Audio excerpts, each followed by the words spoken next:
नमस्कार, स्वागत है आपका अपने YouTube चैनल ज्योतिष और आध्यात्मिक सॉल्यूशंस में। कैसे हैं दोस्तों आप सब। दोस्तों आज बात करेंगे जन्म कुंडली के कुछ ऐसे योगों के बारे में जो 2 या उससे ज़्यादा ग्रहों की युति, दृष्टि, भाव आदि के मेल से योग का निर्माण होता है और ये हमारे जीवन में कभी कभी ऐसा कष्ट लाते हैं, ऐसा योग पैदा कर देते हैं कि हमें बहुत ही दिक्कतें होती हैं। ग्रहों के योगों को ज्योतिष फलादेश का आधार माना जाता है। अशुभ योग जो बनते हैं उससे व्यक्ति जीवन भर कष्ट झेलता रहता है। आज की वीडियो में जानेंगे ऐसे कौन कौन से अशुभ योग हैं। 10 अशुभ घातक योगों के बारे में बात करेंगे कुंडली के, जो हमारे जीवन को कष्टकारी बना देते हैं और साथ साथ उनसे जुड़े हुए कुछ उपाय भी आपको बताएंगे। तो दोस्तों योग बताने से पहले अभी तक आपने चैनल को सब्सक्राइब नहीं किया है या आप चैनल पे नए हैं तो प्लीज़ चैनल को सब्सक्राइब कर लें और साथ ही बेल आइकन को प्रेस करें ताकि आपको नेक्स्ट वीडियो की अपडेट मिलती रहे। और ये वीडियो अच्छी लगे तो प्लीज़ लाइक और शेयर करना बिल्कुल भी मत भूलिएगा। दोस्तों पहला योग होता है अल्पायु योग। जी, जब जातक की कुंडली में चंद्र ग्रह जो होता है पाप ग्रहों के साथ होता है और त्रिक स्थानों में बैठा होता है या लग्नेश पर प्राप्त ग्रहों की दृष्टि होती है और वो शक्तिहीन हो जाता है, तो ऐसे में निर्माण होता है अल्पायु योग का। अल्पायु योग में जातक के जीवन पर हमेशा कष्ट मंडराता रहता है, संकट मंडराता रहता है। ऐसे में व्यवहार और खान पान में विशेष सावधानी रखनी चाहिए। अल्पायु योग के निदान के लिए प्रतिदिन हनुमान चालीसा और महामृत्युंजय जाप करना चाहिए और जातक को हर तरह के बुरे कार्यों से दूर रहना चाहिए। बात करते हैं चांडाल योग की। कुंडली के किसी भी भाव में बृहस्पति के साथ राहु या केतु का होना या दृष्टि आदि होना चांडाल योग बनाता है। इस योग का बुरा असर धन, शिक्षा और चरित्र पर होता है। जातक बड़े बुजुर्गों का निरादर करता रहता है और उसे हमेशा श्वास और पेट संबंधी रोग हो जाते हैं। इस योग के निवारण हेतु अपने चरित्र को हमेशा अच्छा रखना चाहिए और पीली वस्तुओं का दान करना चाहिए। माथे पर हल्दी, केसर या पीले चंदन का तिलक लगाकर रखना चाहिए। वैधव्य योग की बात करेंगे। वैधव्य योग बनने की कई स्थितियां होती हैं। वैधव्य योग मतलब विधवा हो जाना।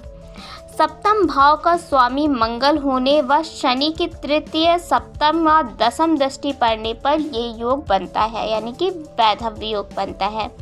सप्तमेश का संबंध यदि शनि या मंगल से बनता हो या सप्तमेश निर्मल हो तो भी वैधव्य योग बनता है। जातिका को विवाह के 5 साल तक मंगला गौरी की पूजा करनी चाहिए।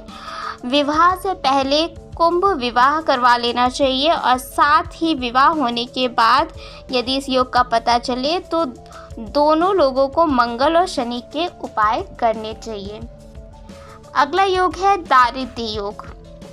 यदि किसी की जन्म कुंडली में 11वें भाव का जो स्वामी होता है वो कुंडली के 6ठे, 8वें या 12वें भाव में स्थित हो तो ऐसे में कुंडली में दारिद्र्य योग बन जाता है। दारिद्र्य योग के प्रबल प्रभाव जब होते हैं तो जातक की आर्थिक स्थिति जीवन भर खराब रहती है और ऐसे जातकों को अपने जीवन में अनेक बार आर्थिक संकटों का सामना करना पड़ता है। ऐसे में आपको बस यही है, अपने शुक्र को थोड़ा सा मजबूत करें। धनेश जो है आपका धन भाव का स्वामी है उसको बलि करने की कोशिश करें। अगला है आपका ग्रहण योग। ग्रहण योग जो होता है मुख्यतः 2 प्रकार के होते हैं, एक सूर्य ग्रहण और चंद्र ग्रहण। यदि चंद्रमा पाप ग्रह राहु या केतु के साथ बैठा हो तो चंद्र ग्रहण और सूर्य के साथ राहु हो तो सूर्य ग्रहण होता है। चंद्र ग्रहण में माता को हानि पहुंचती है, साथ ही मानसिक पीड़ा बहुत अधिक होती है जातक को। सूर्य ग्रहण से व्यक्ति कभी भी जीवन में एक स्थिति पे नहीं पहुंच सकता है, यानी कि स्टेबल नहीं हो पाता है, एक कोई भी मुकाम हासिल नहीं कर पाता है। साथ ही पिता से अनबन रहती है, पिता का सुख नहीं मिल पाता है और जातक की हड्डियां जो होती हैं उनसे जुड़े रोग होते हैं, हड्डियां कमज़ोर हो जाती हैं। इस योग को जो है आदित्य हृदय स्रोत के निमित्त पाठ से दूर किया जाता है। सूर्य देव को रोजाना जल चढ़ाना चाहिए। रविवार और एकादशी का व्रत रखना चाहिए। अगला योग है आपका षड्यंत्र योग। यदि लग्नेश 8वें घर में बैठा हो, यानी लग्न का जो स्वामी होता है वो 8वें घर में बैठा हो और उसके साथ कोई भी शुभ ग्रह ना हो तो षड्यंत्र योग का निर्माण होता है। जिस स्त्री पुरुष की कुंडली में ये योग होता है उसके किसी अपने से ही, किसी पास के रिश्तेदार से या कोई घर का व्यक्ति ही उसे धोखा देता है या षड्यंत्र का शिकार बनाता है। धन हानि होती है, मान सम्मान आदि की भी हानि उठानी पड़ सकती है। इस दोष को शांत करने के लिए शिव परिवार की पूजा करनी चाहिए। प्रत्येक सोमवार को शिव जी का व्रत रख सकते हैं तो रखिए या शिव जी की पूजा जरूर करें। प्रतिदिन हनुमान चालीसा का भी पाठ करने से भी शांति मिलती है। अगला है केमद्रुम योग। यदि किसी कुंडली में चंद्रमा के अगले और पिछले दोनों ही ग्रहों में कोई ग्रह ना हो या कुंडली में जब चंद्रमा द्वितीय या द्वादश भाव में हो और चंद्र के आगे पीछे भाव में कोई अपयश ग्रह ना हो तो केमद्रुम योग का निर्माण होता है। इस योग के चलते जातक जीवन भर धन की कमी, रोग, वैवाहिक जीवन में कठिनाइयाँ, समस्याएं, संकट आदि झेलता रहता है और विवाह आदि में भी देरी होती है। इस योग के निदान हेतु शुक्रवार को लाल गुलाब के फूल लक्ष्मी गणेश को चढ़ाने चाहिए, उनका पूजन करना चाहिए, मिश्री का भोग लगाना चाहिए और चंद्र से संबंधित उपाय करने चाहिए और वस्तुओं का दान भी करना चाहिए। अगला योग है कुज योग। यदि किसी जातक की कुंडली में मंगल लग्न में यानी प्रथम भाव में, चौथे भाव में, सप्तम, अष्टम या द्वादश भाव में हो तो कुज योग बनता है। इसे मांगलिक दोष भी कहा जाता है। जिस स्त्री या पुरुष की कुंडली में ये दोष होता है उसका वैवाहिक जीवन कष्टप्रद रहता है, इसलिए विवाह से पूर्व ही कुंडली मिलाना बहुत आवश्यक होता है। यदि दोनों में से किसी की कुंडली में मांगलिक दोष हो तो विवाह नहीं करना चाहिए और यदि दोनों की ही कुंडली में ऐसा योग है तो विवाह सही रहेगा। यानी कि किसी एक की कुंडली में अगर मांगलिक दोष है और दूसरे की में नहीं है तो वो विवाह हितकर नहीं रहेगा। दोनों की कुंडली में है तो विवाह सही रहेगा। इसके बाद विवाह होने के बाद अगर पता चलता है तो उसमें भी पीपल या बरगद के पेड़ की नियमित पूजा करनी चाहिए, जल अर्पित करना चाहिए और हो सके तो इससे जुड़ी पूजा बाद में भी करवाई जा सकती है। हनुमान जी की पूजा और महामृत्युंजय मंत्र का जाप विशेष लाभकारी होता है और संभव हो सके तो एक समय भोजन करना चाहिए और अन्य प्रति गुरुवार का जो व्रत होता है वो ज़रूर रखना चाहिए और व्रत थोड़ा जो है खाते पीते हुए नहीं, यानी कि एक ही टाइम भोजन करें, वो भी अल्प भोजन करके गुरुवार का व्रत रखें। अगला योग है आपका विष योग। विष योग शनि और चंद्रमा की युति या शनि की जो चंद्रमा पर दृष्टि पड़ती है इससे विष योग का निर्माण होता है।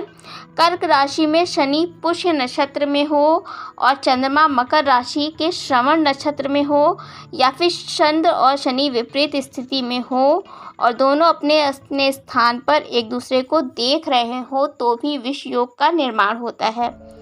यदि 8वें स्थान पर राहु मौजूद हो और शनि मेष, सिंह, कर्क, वृश्चिक लगन में हो तो भी यह योग बनता है।